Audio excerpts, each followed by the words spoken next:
We sailed on MSC's World America inaugural cruise, and we thought future cruisers could benefit from an honest, deep review of this new megaship. We reviewed 11 different categories that a typical traveler would want to know before booking a cruise.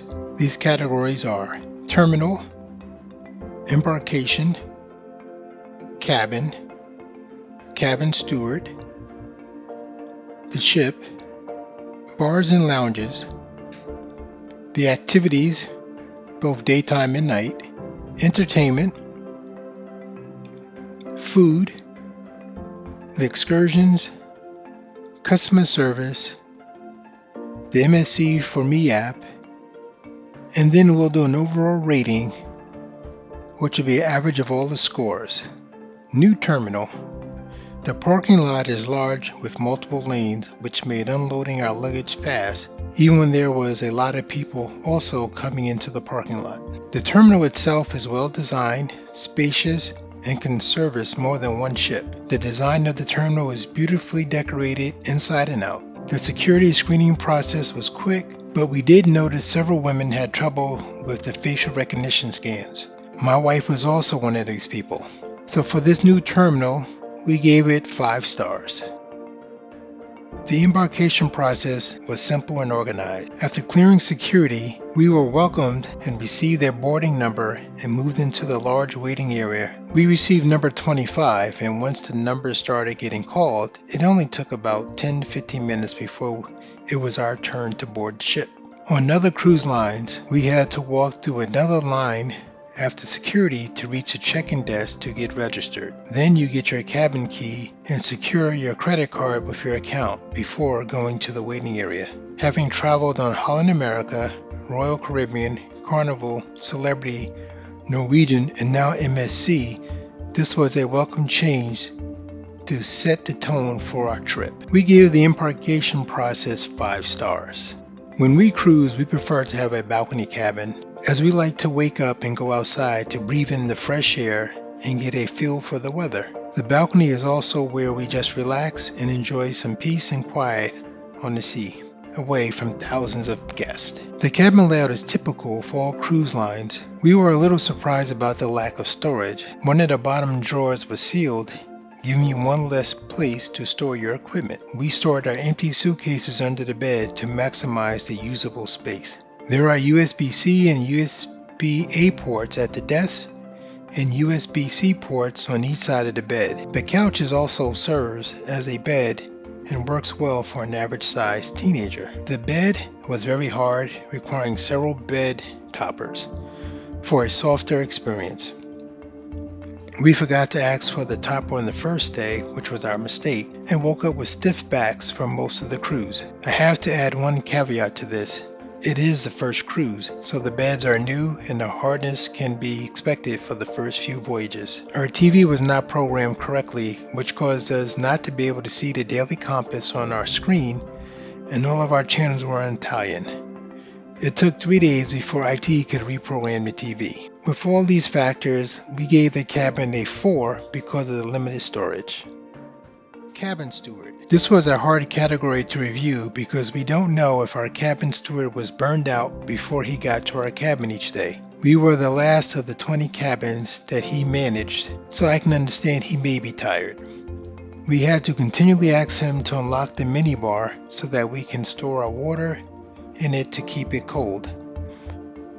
Finally, after the 3rd day, he unlocked it but did not turn down the temperature control to make it cold. I eventually figured out how to change the settings to cool down the refrigerator. It was a struggle to have clean towels every day.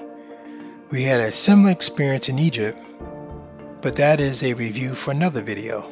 Several times we had to ask for towels, and for those seasoned cruisers, yes, we leave the towels on the floor after using them so that they can be replaced with fresh ones. On our last night, we called for towels at 10 p.m. so we will have a fresh set for the morning before we had to disembark, and those towels were not delivered until 1:30 a.m. We also missed a return cruisers welcome party on Wednesday because our invitation was dropped off in our cabin while we were at dinner, so we missed the party by 3 hours. It is hard work to maintain 20 cabins, but having experienced other cruises where the steward had to clean each cabin twice a day and the service was still better, so it is hard to give more than 2 stars for a cabin steward. The ship. Knowing the ship was sold out at full capacity, holding over 6,000 passengers, we were expecting the ship to feel crowded. We don't know if it was how the ship was separated into zones or just the timing of where we were going at the time, but we never felt cramped or overcrowded. We work in New York City, so we know what overcrowded feels like on the subways and even walking down the street. This was a pleasant surprise for us. If you look at our first video about World America, you will see a lot of freedom of movement throughout the video. The areas that did feel crowded were the buffets, the lounges, specifically the panorama lounge, with inadequate seating, which we will talk about more about that later. The design is beautiful. The promenade and the World Promenade run through the heart of the ship, making transitioning from the rear to the front faster than ships without a central pathway. The majority of the shops, specialty restaurants, and indoor activities branch off from the promenade, which spans 3 decks, 6 through 8. There is a lot of chrome and glass to give a luxurious aesthetic, and the ceiling has an enormous video screen which displays different scenes throughout the cruise. I was a little disappointed that they did not incorporate ceiling shows like we saw in the Meraviglia.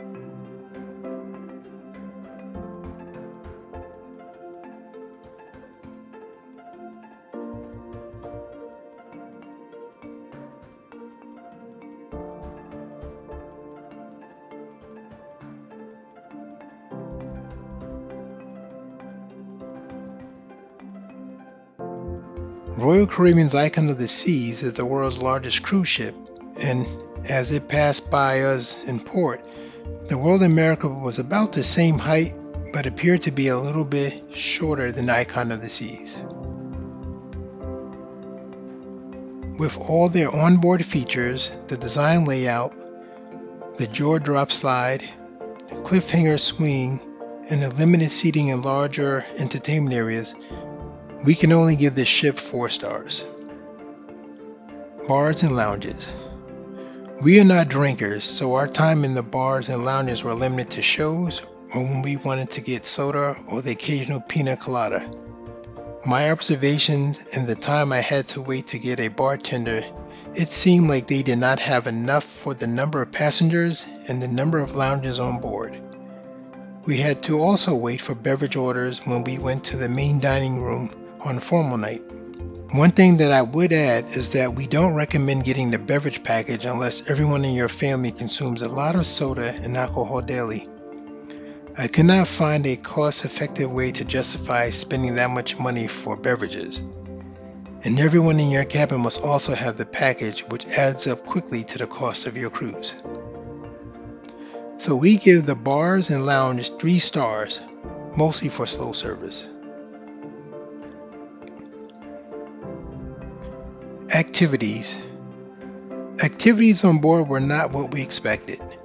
During the day, the ship felt almost lifeless.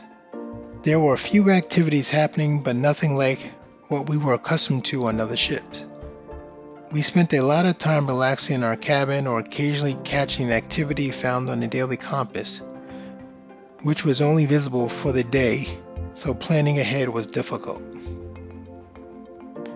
The activities in the Luna Park were not well advertised, so we missed the VR experience.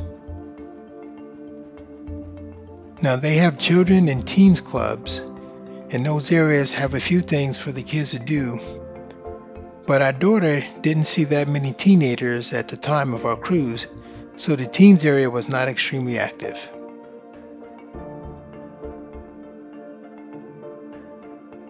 In the evening, there are more things to do, but scheduling overlaps the main dining times and other events. So you have to decide whether you want to eat in the buffet or to make activities on time plan around your main dining.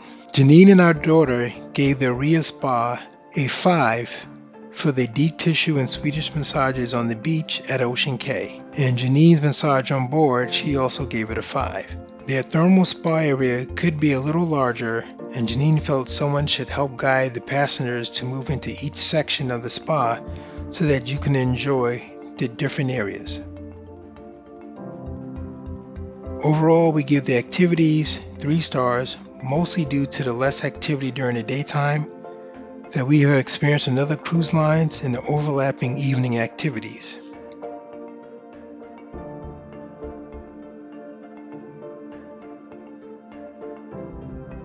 Entertainment. The entertainment on board booked up quickly and seating was limited. Some shows were only offered once during the entire cruise, so we missed a few. There were a few singers, aerialists, comedians, and Broadway-type productions in the World Theater. And always a cruise favorite, the Newlywed and Not So Newlywed show is a must-see. The Panorama Lounge is beautifully designed and utilizes the latest in video technology screens on the wall and on the floor to enhance these productions. Our only negative comment is the limited seating. For a ship that can hold over 6,000 passengers, the major entertainment areas should have more than 700 seats. Or they should have more than one performance per week. We rated the entertainment 4 stars because of the Queen Symphonic, CinemaScope, and the Whitney Houston tribute, which made up for the other shows. So MSC, if you would provide multiple shows to accommodate more guests, I think you would get a better rating for entertainment. The food was hit or miss, as one fellow passenger who sailed on over 100 cruises shared with us. Unfortunately, he was right. In the buffet restaurant, food taste and quality vary daily, so the chicken you enjoyed on Tuesday will not taste the same on Thursday. Our family doesn't eat pork, so looking for non-pork and beef protein substitutes was very hard. We finally found turkey and chicken sausages in the La Brazier buffet on the 19th deck, after inquiring with several workers in the food area who didn't seem to know. We are going to give them a pass since this was the first official sailing. The crew were probably still getting adjusted to the new ship and menus. Our daughter's only favorite item in the buffet was a soft serve ice cream. The main dining room was disappointing to us. The service was slow and the food was warm and salty. This was formal night and we like to dress up and have an elegant dinner, but as a family we all collectively agreed that was the only night we would return to the formal dining room for dinner. We frequently visit Pizza and Burgers when we wanted a quick bite to eat. Their veggie pizza, barbecue, and buffalo wings kept us coming back, and the chicken tenders and french fries were also very tasty. The desserts were hit or miss, but the cold salads and fruit cups were very good. The specialty restaurants were the same as on the Maraviga, so we only ate at the Keito Teppanyaki and Sushi Bar. Since our daughter loves hibachi, the food was excellent and we forget how much they serve you. We were full for hours. This was worth the cost and we highly recommend it. Jean Philippe Chocolate Cafe is dangerous in a good way. Janine fell in love with their crepes and we all enjoyed their gelato. The staff here was excellent and we had to get a picture of them after the 3rd visit. We give the food 3 stars because the inconsistent taste and quality at the buffets and main dining room is a common complaint on MSC ships. The Teppanyaki Sushi Bar, Pizza and Burgers, and Janine's favorite Jean Philippe's Chocolate Cafe and the soft serve ice cream got us through the week. Our only booked excursion was canceled due to prior bad weather in Puerto Plata, Dominican Republic. The alternate excursions were lacking our original trip's activities and were more expensive. We ended up just walking off the ship and exploring a small village built for cruise ship tourists. There is a small pool and lazy river along with shops and restaurants. It was a nice place if you didn't have plans for the port. San Juan, Puerto Rico. Here we just walked around the immediate town and ate lunch off ship. We have stayed in Puerto Rico for a few days after returning from a cruise before, and we have visited again with our daughter. We do recommend the El Yunque rainforest as a must-see if you have the time and it's available. Ocean Cay is MSC's private island and is still beautiful. We visited here last September when we sailed on the other ship. The beach is clean and well kept. Unfortunately, it was very windy that day and we were not allowed to open the umbrellas, making it hard not to get a suntan. As I mentioned before, the massages on the beach were highly rated by my wife and daughter. The water was calming and a turquoise blue, and we even saw a baby shark swimming in the beach. It was hard to give the excursions a rating since we did not take any, but based on Ocean Cay alone, I would give it 4 stars. We as a family all agree that MSC's customer service is where they excel over the other cruise lines.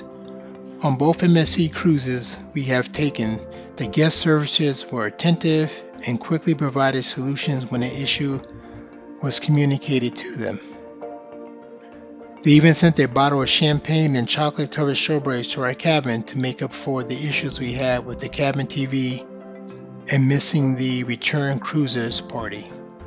Now that's customer service. We give their customer service 5 stars. MSC For Me app was problematic throughout the cruise. It consistently kicked us out of the app and we had to rescan the cabin key and register numerous times. This was not a good thing since MSC does not provide a paper copy of the Daily Compass, which is your schedule for what events are happening each day and the place where you can book excursions and reserve seats for the shows. We also did not like the fact that you cannot see the next day activities for planning ahead until midnight. Janine is a planner and it drove her crazy that she had to get up early in the morning to plan out each day. The only plus of the app, in my opinion, is that you can tell how many seats are left for a show and you can set up a group chat with the people you are traveling with for quick communication. We often use this when trying to grab a table as well as to find out what food is in the buffet and where to meet. We give the MSC For Me app 2 stars for the intermittent disconnections and the inability to see the next day activities. So what is our overall rating of World America? We had to keep in mind that this is a brand new ship and crew, and there are some wrinkles that still need to be ironed out. Like other inaugural cruises we have been on, with time the crew will get their routines down and the flow should feel more natural. So we give World America 4 stars. Although the average was 3.6 stars, some of the individual areas made up for the large areas that could use improvement, which we feel will get better as more and more cruises take place. We hope this deep review was helpful to you and has answered some questions that you may have if you are new to cruising or are planning to take a cruise aboard World America. If you like this video, please hit the like, subscribe, and alert notification for future travel destination reviews. If you have comments or have questions about World America that we didn't cover, please drop a note in the comment section and we are more than happy to answer. Hope to see you out there traveling.